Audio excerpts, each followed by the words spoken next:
What's up, YouTube family? This One Stop Mike checking in one time for the one time. I ain't been on here for a while, man. I've been having to get busy. You know what I mean? So I wanted to get on here real quick and speak on a couple things. I've been watching the, Mike going live.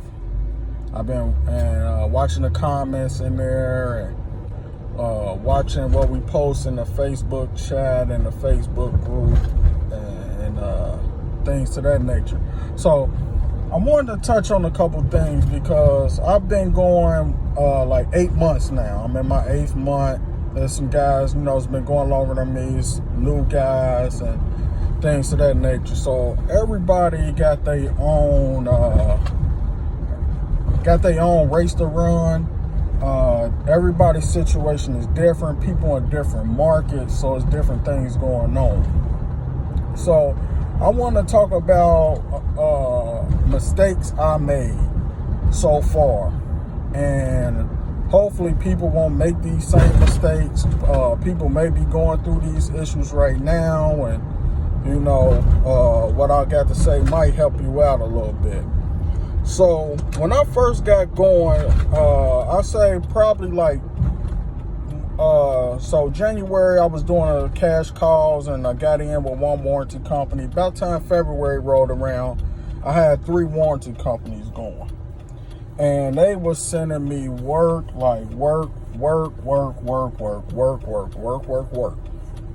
And so I'm in it like, wow, you know what I'm saying? Like this is, it's like a gravy train. You know what I'm saying? It's like all I got to do is go out and do the jobs. They sending me all the work. You know what I mean? And the money was coming in so fast, it put me in a different position. And I started focusing on money and getting the money. And, the money was what was driving me. And what happened was I got exposed. And what I mean by that is, when it comes to this, it's all about the skill. You need to master the skill and the money will come. You know what I mean? At that time, I hadn't mastered the skill. I was knocking jobs out. I felt like I mastered the skill, but at the end of the day, I didn't. And certain things was happening as far as I was having recalls, just like anybody else. You're going to have those, but I was having recalls and different things like that. So it got to a point to where the warranty companies wasn't sending me as much work as they had been. And so I call them and I'm thinking it's about recalls, and they like, nah, your cost too high. Your cost too high. You charging too much. So what I was doing was, I'm charging them my $250, but I'm charging them retail on parts. And so that parts, they don't necessarily separate that. They count that all in as one cost of what your company charges. And so I'm going back and forth with them. You know what I mean? I'm calling Mike crying. Not really crying, but you know what I mean? And Mike, in my opinion, we all know Mike is the nicest guy whatsoever. And I felt a little tough love from Mike, and I needed that. You know what I mean? Because I felt like Mike expected a lot more out of me. And that's something I needed. And plus that's something that motivates me and drives me. You know what I mean? Stuff like that. Like when your mentor, like, you ain't on your stuff. You know what I mean? Like, and what I took from that was I fell in love with these warranty companies, and you can't fall in love with them. You can't fall in love with them because even in the I don't know, I can't remember necessarily if it was on one of the live chats or in the ABC teaching. Mike was telling about how you could have a bad contractor relations person. They could just cut you off. And one of my contract relations persons cut me off. You know what I mean? Just made my account inactive because of my costs. And so by the time I caught it, it was still kind of too late. You know, I'm still charging. I'm now got them buying parts, so I'm not necessarily purchasing parts and having that cost no more, but I'm having, you know, just the cost just was taking a little longer to average back out to what it should. And so that was a thing to where, like, okay, I called Mike again. I don't think Mike was trying to hear that for real, because it's like, in my mind, it's like, I told you 80-20. You know what I mean? You want 80 COD and you want 20 warranty. And by this time, I should have been more working towards CODs, but I got caught up in the love for the money with the warranty companies. So, you know, I'm saying all that to say this. You know, these warranty companies, depending, as long as you stay at your 250, I think you will be okay. So over in my market, they telling me that, one of them was telling me that the average cost of the other companies was like 170. They was averaging 170, and mine was like, it was up there, 2 something, it was up there. So, you know, whether they was lying or not, I don't know. You know what I mean? So I took it upon myself to call some of these other companies, see how they was charging, and just doing a little bit more research on that. Because I didn't want to, you know, push myself out the way and stand in my own way. And so, you know, I called Mike, talking to him again, and, you know, and Mike kind of touched on it in a video where he was talking about charging a premium price. And, you know, it all made sense. You know, it started making sense. Like, nah, you don't drop your costs. You know, you want that premium customer. That's what you want. You want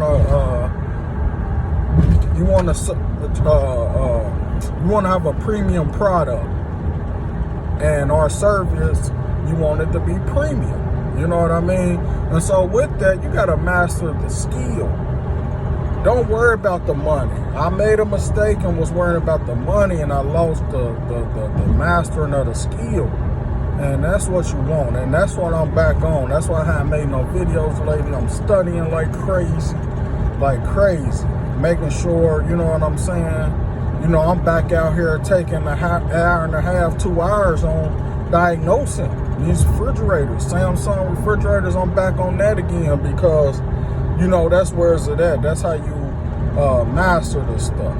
So I want, another point I want to make is, you know, if people get caught up in that whole thing of where your warranty company may step in. I know I heard somebody say it at one point in time where it was like, they said the warranty company wasn't sending them as much work as they had been. And I don't know whether it has something to do with cost or not, but I'll say this. We all just trying to get the 250. Let's make sure we get the 250. And he might not agree with what I say on this, and be honest with you, I don't know if it's right or wrong. I'm looking for answers and feedback and stuff like this. So what I'm figuring is, if you give them a break on service and labor costs, but you make it up on your profit on parts and you still get your 250, I believe that's still good. And you know, where you have the customer, you know, they feel like, you know, or even the warranty company, you like, well, I'm giving you a break on the labor. It ain't my fault the part costs that much, but you still making up yours. You know what I mean? You still hitting your target amount. So that's something that if, like I said, if these warranty companies, they step in and they tell you your cost too high and different things like that, and you don't want them to just stop all in all, because I got exposed. You know what I mean? They kind of stopped sending work, and I have been pushing towards no COD work, where now I'm pushing towards that like crazy. You know what I mean?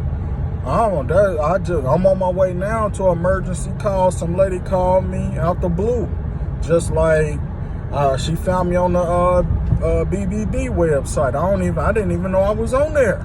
You know what I mean? But it's like when you put that energy out, it come back. And now I'm putting out that energy of I'm chasing this COD work. And yesterday all I did was COD work, and today I just got an emergency call for a COD job. So you don't want to get exposed, man. So make sure you do start chasing that COD work. As much as these warranty companies are, they got that money rolling in, they can cut you off at any time, like Mike said. So make sure you do concentrate on trying to get your COD work up and going. You know what I mean? Through the graces of God, I had my situation together to where, like, when they did slow down on me, I was still cool. Everything's still functioning. We ain't missing a beat. Getting everything we need. Everything is paid. Everything taken care of. But we got to make sure that income stay rolling in. So at this point right now, I'm mastering my skill, definitely. And I'm chasing that COD work down. And doing a lot of heavy promotion and trying to get things out through word of mouth and different, giving my information to other business owners and, everything I could possibly do at this point to drive in this COD work. Make sure we, the best customer service, everything, you know what I mean? So that's what I wanted to touch on today. I just don't want people to make the same mistakes I did by just kind of falling in love with this warranty company and falling in love with that money that they're shooting out there, because they can and they will cut you off at any moment. So start preparing. Everybody that is just warranty, start preparing yourself for the CODs, definitely. Because it's a chance they could come at you with that, your cost too high. I mean, they did it, and there was 2 warranty companies. That's the game they was playing with me. And I'm like, man, I know that the national average is $250. You know what I mean? But, they got their games they play. So I would say, even if you did play with them on a service cost, like, okay, I'm going to charge y'all this, but I'm going to make it up on the parts and still hit my numbers. I mean, in my eyes, in my opinion, that's a beautiful thing. I could be wrong, but my thing is we just want to make sure we hit our number or very, very close to it. You know what I'm saying? So I'm gonna shut it on down. I'm getting a little closer to this call. So that's something I wanted to touch on again. Don't make the same mistake I did. Let's get this money. Let's master the skill first, then let's get the money. Make sure we master the skill. Let's master the skill and grow and expand. And something I heard today, when I hear stuff and it sounds good, I like to share it. And I was talking to a guy, owns properties, business owner, successful business owner. And he told me he saw what I had going on, and he saw, my warehouse situation and how, he's seen the difference from the beginning to the point where is it at now. And he was just telling me that, he was remembering back when he first started there. And, don't focus on fast growth. Slow growth outlasts fast growth. And I think about that with, certain situations, like with, I kind of compare it to the music industry, where you have these guys and they come out with big songs and, then a few years later, you don't hear about them no more. But you have these guys that don't necessarily have big songs and they've been around for generations. Example, and I don't know if everybody may or may not, I'm pretty sure y'all do, but Too Short. As you know, Too Short ain't really had no big over-the-top songs, but he been in the game for 30 to 40 years, and he's still relevant. So, a slow growth outweighs a fast growth. And, when he said that, it's one of them things I kind of just took heed to it, and it's one of them things I'm putting in my back pocket and make sure I remember that. And that's part of running your own race. You may see somebody else doing this over here. You may see somebody else doing that over there. But you concentrate on what you're doing and what your company doing. You make sure you mastering your skill when you get into that bag. Try to get to that COD bag. You know what I mean? And that's the wave I'm on, because I refuse to get exposed again. You know what I mean? That's just the universe trying to stop what I'm building, but only the strong survive, and we keep fighting. You know what I mean? I shut down and I get focused. You know what I'm saying? I know what I gotta do. I cut everybody off. I ain't answering my phone calls. I'm taking care of my business, and that's what you gotta do. So all my people out there, don't make the same mistake I did. If they come at you with the BS, switch it up on them. You might play with them on the labor side and make it up on parts. You know what I'm saying? Just make sure you can hit your number, get close to your number as much as possible. It's One Stop Mike. Check it out one time for the one time. Let me get on out of here. All right.